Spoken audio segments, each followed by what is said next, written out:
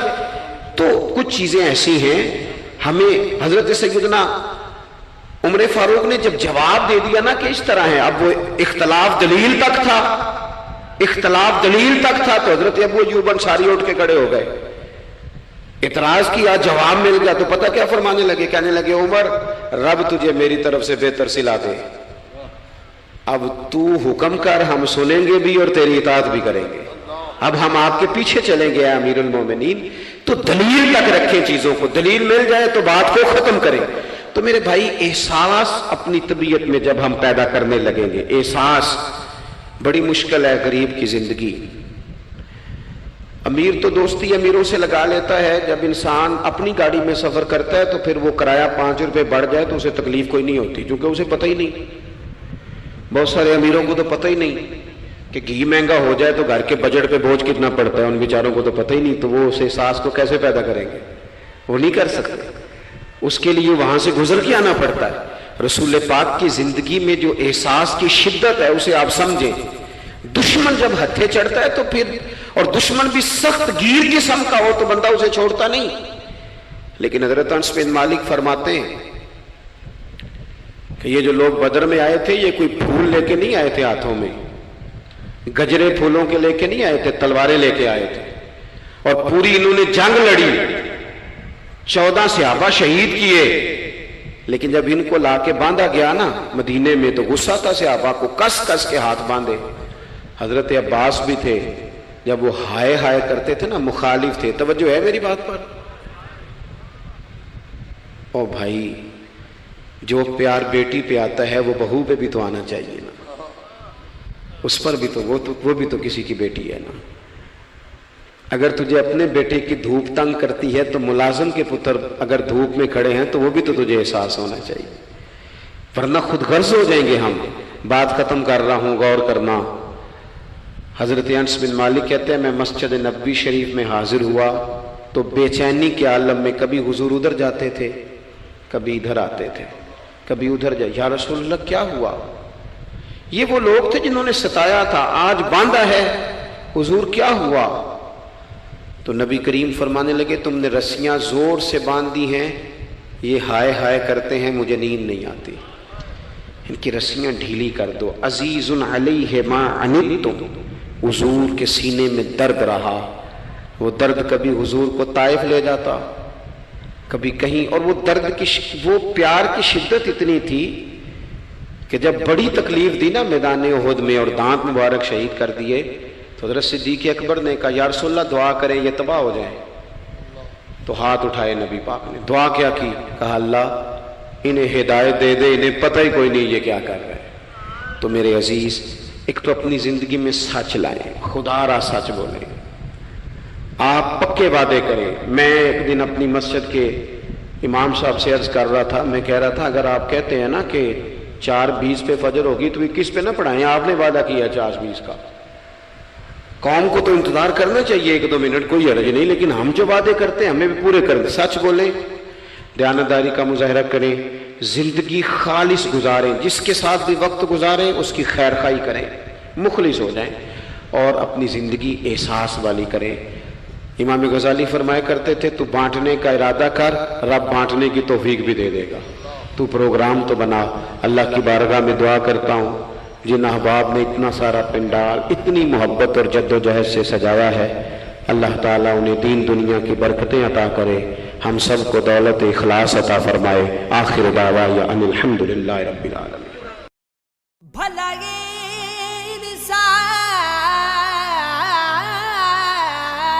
انصاف کی کہنا لڑیاں گیا تسی تے پھڑ لیا مینوں بھلائے دستور کی کہندا اسی سن یار نو تکیے